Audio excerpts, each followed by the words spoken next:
नमस्कार दोस्तों। उत्तर प्रदेश में त्रिस्तरीय पंचायत चुनाव जैसे ग्राम पंचायत, क्षेत्र पंचायत और जिला पंचायत हर 5 साल में आयोजित किए जाते हैं।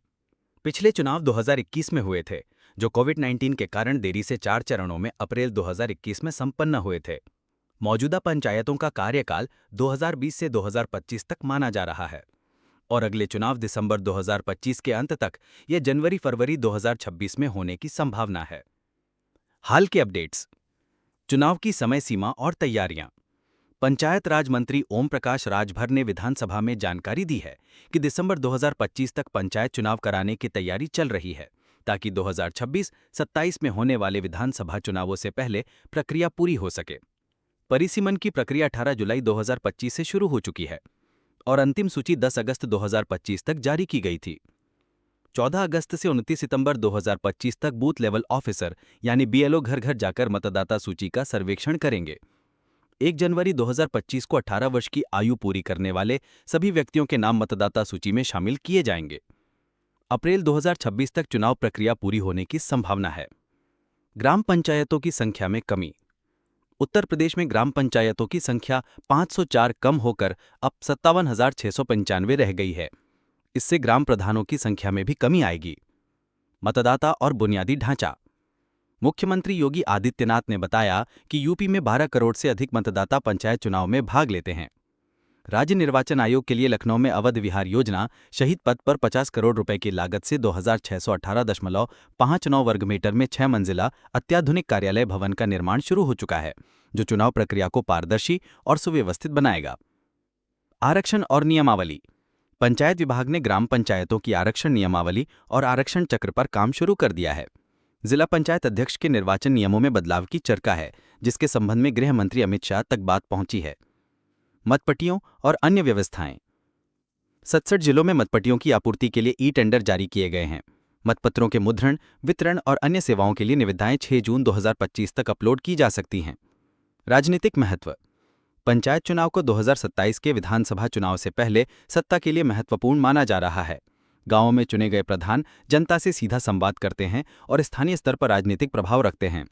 कांग्रेस पार्टी ने 2026 के पंचायत चुनाव को स्वतंत्र रूप से लड़ने और इसके प्रदर्शन को 2027 के विधानसभा चुनाव के उम्मीदवार चयन का आधार बनाने की योजना बनाई है। चुनाव प्रक्रिया और आचार संहिता। उत्तर प्रदेश में पंचायत चुनाव की प्रक्रिया राज्य निर्वाचन आयोग द्वारा संचालित की जाती है। मतदाता सूची, बीएलओ या सुपरवाइजर खोज और अन्य जानकारी आयोग के वेबसाइट पर उपलब्ध है। चुनाव से पहले आदर्श आचार संहिता लागू होगी, जैसा कि उत्तराखंड में 28 जून से 31 जुलाई 2025 तक लागू थी। ध्यान देने योग्य बिंदु। कुछ स्रोतों में 2025 के अंत में चुनाव की संभावना जताई गई है, जबकि अन्य में जनवरी-फरवरी 2026 की बात कही गई है। यह निश्चितता अभी बनी हुई है, इसलिए आधिकारिक अधिसूचना के लिए राज्य निर्वाचन आयोग की वेबसाइट sec.up.nic.in पर नजर रखें। कोविड-19 जैसी परिस्थितियों ने पहले चुनाव में देरी की थी और इस बार भी ऐसी किसी स्थिति का प्रभाव पड़ सकता है। सुझाव। नवीनतम अपडेट्स के लिए उत्तर प्रदेश राज्य निर्वाचन आयोग की आधिकारिक वेबसाइट sec.up.nic.in पर जाएं। मतदाता सूची में नाम जांचने या डाउनलोड करने के लिए वेबसाइट पर उपलब्ध टूल्स का उपयोग करें। यदि आप किसी विशेष जिले या ग्राम पंचायत के बारे में जानकारी चाहते हैं तो कृपया विवरण प्रदान करें, ताकि मैं और विशिष्ट जानकारी दे सकूं। प्रधान का चुनाव। हर किसान, हर मजदूर, हर नौजवान के दिल में एक सपना होता है, गांव का प्रधान बनने का। लेकिन दोस्तों, क्या आप जानते हैं कि कुछ लोग ऐसे होते हैं जो लाख चाह कर भी प्रधान का चुनाव नहीं लड़ सकते। आज हम आपको इसी की पूरी सच्चाई बताने वाले हैं। और हाँ, अगर आप पहली बार हमारे चैनल पर आए हैं तो जरूर सब्सक्राइब कर लीजिए, ताकि गांव-गांव से जुड़ी हर अहम जानकारी आप तक पहुंचती रहे। ग्रामीण प्रदर्शन संगठन। दोस्तों, भले ही आपके पास पैसे की कमी हो, लेकिन पंच में जीतती है क्या आवाज। तो अपनी आवाज को मजबूत बनाने के लिए ग्रामीण प्रदर्शन संगठन को जरूर सब्सक्राइब करें। अपराध और सजा याफ्ता लोग। सबसे पहले वे लोग आते हैं जिन पर संगीन अपराध दर्ज हो और कोर्ट ने उन्हें सजा सुनाई हो। अगर किसी व्यक्ति को हत्या, डकैती, भ्रष्टाचार या किसी भी बड़े अपराध में कोर्ट ने दोषी पाया है और सजा दी है, तो वो प्रधान का चुनाव नहीं लड़ सकता, क्योंकि कानून कहता है कि गांव का नेता वही बन सकता है जिसकी छवि साफ सुथरी हो। सरकारी देनदार लोग। गांव में कई बार लोग सरकारी कर्ज लेते हैं, जैसे किसान कर्ज, बैंक लोन या फिर सहकारी समितियों से उधारी। अगर कोई व्यक्ति यह पैसा वापस नहीं करता और डिफॉल्टर हो जाता है, तो ऐसा व्यक्ति प्रधान पद के लिए नामांकन नहीं करा सकता। सरकार का तर्क साफ है, जो अपना कर्ज नहीं चुका पाया वो गांव का विकास कैसे करेगा। टैक्स और बिजली पानी बिल बकायादार। बहुत से गांवों में लोग घर का टैक्स, बिजली का बिल या पानी का बिल सालों तक जमा नहीं करते। अगर कोई उम्मीदवार गांव का या सरकारी टैक्स बकाया छोड़ देता है और समय पर जमा नहीं करता तो वो भी चुनाव लड़ने के योग्य नहीं है। सरकारी योजनाओं में घोटाला करने वाले लोग। प्रधान पद पर वही व्यक्ति बैठ सकता है जो ईमानदार हो।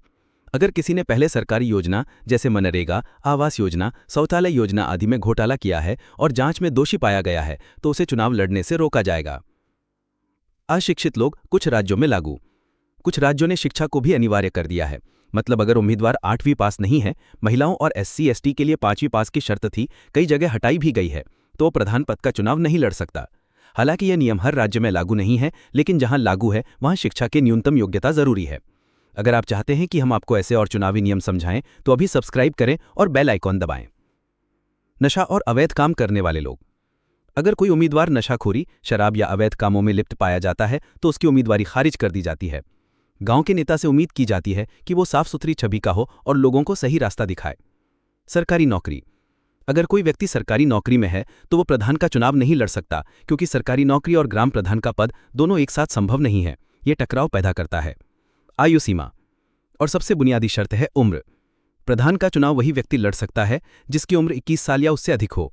21 साल से कम उम्र का कोई भी उम्मीदवार प्रधान बनने का सपना नहीं देख सकता। तो दोस्तों, ये थे वो लोग जो प्रधान पद का चुनाव नहीं लड़ सकते। 2 से ज्यादा बच्चों वाले। कई राज्यों जैसे राजस्थान, मध्य प्रदेश, ओडिशा में अगर किसी प्रत्याशी के 2 से अधिक बच्चे हैं तो वो पंचायत चुनाव नहीं लड़ सकता। हमारे चैनल को सब्सक्राइब करें, वीडियो को लाइक करें और शेयर करें। ग्राम प्रधान का चुनाव लड़ने के लिए कुछ जरूरी दस्तावेज और शर्तें होती हैं। ये नियम उत्तर प्रदेश त्रिस्तरीय पंचायत नियमावली और भारत निर्वाचन आयोग के निर्देशों पर आधारित होते हैं। प्रधान चुनाव लड़ने के लिए जरूरी दस्तावेज: मतदाता पहचान पत्र, वोटर ID यानी एपिक कार्ड, ये साबित करने के लिए कि आप मतदाता हैं। आधार कार्ड पहचान और पते की पुष्टि के लिए, पासपोर्ट साइज फोटो नामांकन पत्र के साथ लगाने के लिए, निवास प्रमाण पत्र यानी डोमिसाइल सर्टिफिकेट, ये दिखाने के लिए कि आप उसी ग्राम पंचायत के निवासी या मतदाता हैं। जाति प्रमाण पत्र, यदि आरक्षित सीट पर चुनाव लड़ना है, SC/ST OBC आदि के लिए। शैक्षिक प्रमाण पत्र, कुछ राज्यों में न्यूनतम शिक्षा योग्यता लागू होती है। आय प्रमाण पत्र यदि आवश्यक हो, खासकर OBC EWS आरक्षण के लिए। नामांकन पत्र यानी नॉमिनेशन फॉर्म निर्वाचन अधिकारी से प्राप्त करके सही तरह से भरना होगा।